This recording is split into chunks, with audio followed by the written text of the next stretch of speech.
Hello friends, welcome back to study with Gyan Prakash. UP triple C PT परीक्षा के मुताबिक आपका जो सिलेबस है उसमें गौतम बुद्ध से संबंधित भी टॉपिक दिया गया है, यानी कि बौद्ध धर्म के बारे में आपको सब कुछ पढ़ लेना है। तो बौद्ध धर्म से संबंधित जितने भी प्रश्न बनते हैं एग्जाम में, सारे पॉइंट्स यहाँ पर इस वीडियो में आपको मिल जाएंगे। तो अगर ये वीडियो आप पूरा देखते हैं तो इसके अलावा कुछ और पढ़ने के लिए आपको जो है ज़रूरत नहीं पड़ेगी, खास तौर से बौद्ध धर्म के टॉपिक के लिए। तो आइए स्टार्ट करते हैं। देखिए, बौद्ध धर्म की स्थापना की गई थी गौतम बुद्ध के द्वारा, जिन्हें लाइट ऑफ एशिया भी कहा जाता है। इनके बचपन का नाम क्या था? इनके बचपन का नाम था सिद्धार्थ। देखिए फ्रेंड्स, सिद्धार्थ 35 साल की अवस्था में, जब तक उन्हें ज्ञान प्राप्ति नहीं हुई थी तब तक उनका नाम सिद्धार्थ था। जब ज्ञान प्राप्त हो गया उनको, तब वो क्या कहलाए? तब वो बुद्ध कहलाए। ठीक है, तो 35 साल तक वो सिद्धार्थ ही कहे जाते रहे। तो यहाँ पर हम जब बात करेंगे बुद्ध के बारे में, मतलब कि उन्हें ज्ञान प्राप्त हो चुका होगा, और जब बात करेंगे सिद्धार्थ के बारे में तो यह वह अवस्था है जब उन्हें ज्ञान प्राप्त नहीं हुआ था। तो देखिए, यहाँ पर जो सिद्धार्थ का जन्म हुआ था, यानी कि गौतम बुद्ध का जो जन्म हुआ था, वो वर्तमान समय में नेपाल में स्थित लुम्बिनी नामक स्थान पर हुआ था। लुम्बिनी कोपिलवस्तु में है, और इनका जन्म हुआ था 563 ईसा पूर्व में। ठीक है, मतलब वर्तमान समय में अगर देखा जाए तो इसमें अगर आप कुल जोड़ लें 2022, तो इतने समय पहले इनका जन्म हुआ था। इनके पिता का नाम क्या था? शुद्धोधन था। शुद्धोधन जो कि मुखिया थे, शाक्य गण थे, शाक्य गण के मुखिया थे शुद्धोधन, जो कि गौतम बुद्ध यानी कि सिद्धार्थ के पिता थे। इनकी माता का नाम था माया देवी, और माया देवी के साथ एक घटना घटी थी। जब सिद्धार्थ मात्र 7 दिन के थे तब माया देवी की डेथ हो गई थी। इसीलिए सिद्धार्थ का जो पालन पोषण था ये उनकी मौसी ने किया था, सौतेली माँ प्रजापति गौतमी ने। और 16 वर्ष की अवस्था में सिद्धार्थ का विवाह भी कर दिया गया था। एक बहुत ही खूबसूरत ये राजकुमारी थी जिनका नाम था यशोधरा, और उससे सिद्धार्थ को एक पुत्र भी हुआ था, और पुत्र का नाम क्या था? राहुल था। तो यहाँ पर जो इम्पोर्टेंट पॉइंट्स हैं उनको पहले देख लेते हैं, क्योंकि इसी से प्रश्न एग्जाम में बनते हैं। जैसे कि बौद्ध धर्म के जो प्रतीक हैं उसमें मुख्य रूप से कमल एवं सांड, ये गौतम बुद्ध के जन्म का प्रतीक माना जाता है। घोड़ा जो है यह गौतम बुद्ध के गृह त्याग का प्रतीक माना जाता है। पीपल, जिसको बोधि वृक्ष कहा जाता है, यह सिद्धार्थ के ज्ञान प्राप्ति का प्रतीक है। पद चिन्ह यह निर्वाण का प्रतीक है। स्तूप मृत्यु का प्रतीक है। तो ये बौद्ध धर्म के प्रतीक हैं, कमल एवं सांड, घोड़ा, पीपल, पद चिन्ह और स्तूप। बौद्ध धर्म के त्रिरत्न कौन कौन से हैं? कई बार परीक्षा में पूछा गया प्रश्न है। तो याद रखिएगा कि बौद्ध धर्म के जो त्रिरत्न हैं उसमें हैं बुद्ध, धम्म और संघ। ये जो हैं बौद्ध धर्म के त्रिरत्न कहे जाते हैं। ठीक है, तो ये आप याद रखना, काफ़ी इंपॉर्टेंट है। और इसके बाद हम आगे बढ़ते हैं। बुद्ध, धम्म और संघ ये बौद्ध धर्म के त्रिरत्न हैं, ये तो आपको रटना ही है। तो 4 संगीतियाँ हुई थी बौद्ध धर्म की, इनको बौद्ध सभाएँ कहा जाता है। तो ये कब कब हुई थी? इनमें से एक क्वेश्चन पक्का आता है। जैसे कि जो पहली बौद्ध संगीति हुई थी वो 483 ईसा पूर्व में हुई थी। कहाँ पर हुई थी? राजगृह में हुई थी। किसकी अध्यक्षता में? महाकश्यप की अध्यक्षता में। शासनकाल था अजातशत्रु का।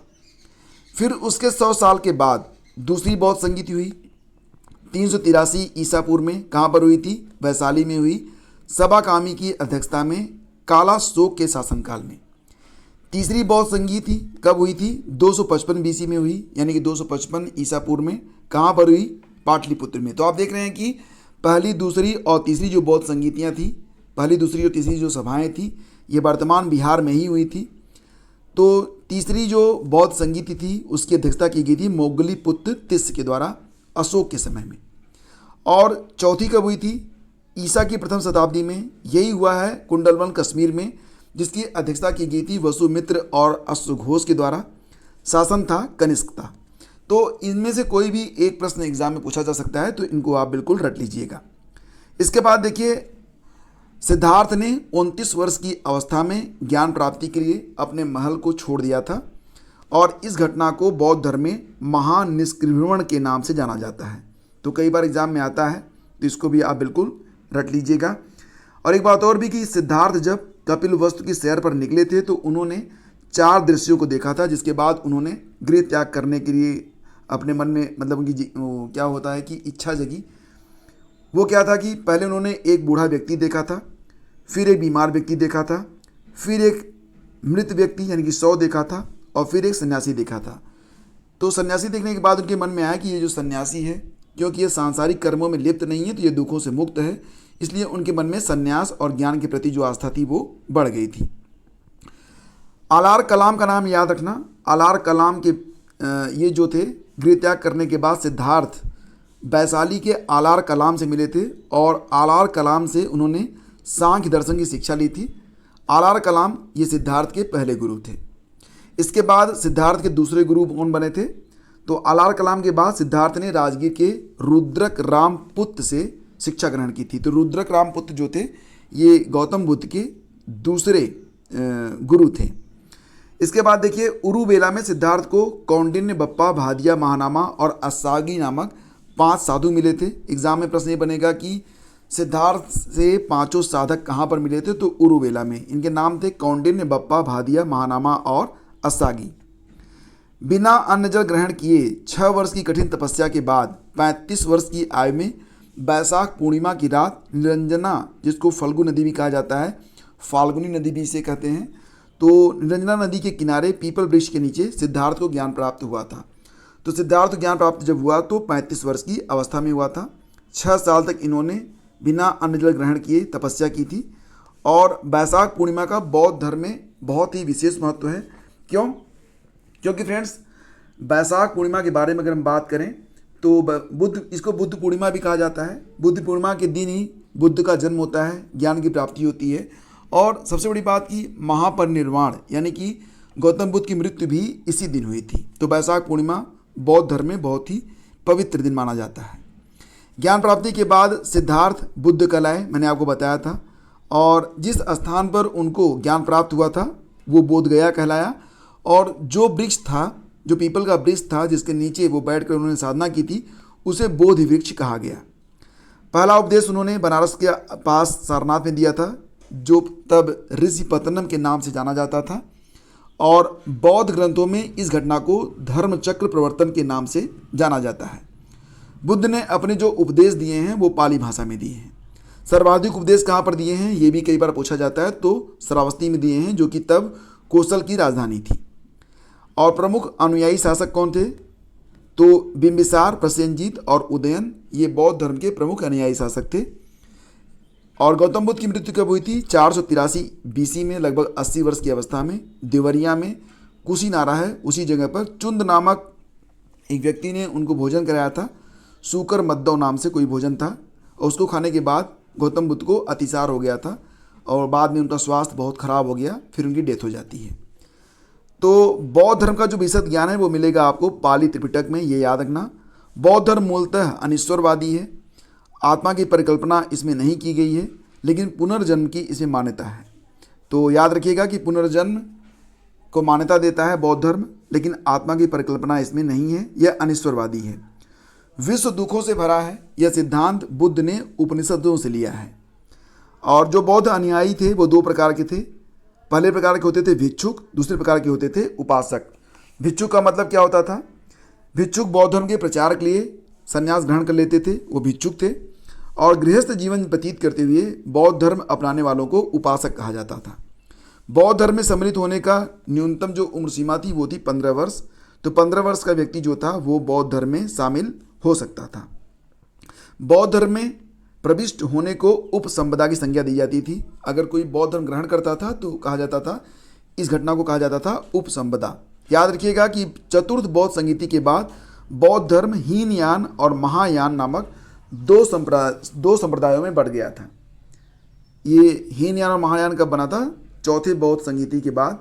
चौथी बौद्ध संगीति हुई थी ईसा की प्रथम शताब्दी में कुंडलवन में। वसुमित्र और अश्वघोष की अध्यक्षता में शासनकाल था कनिष्क का।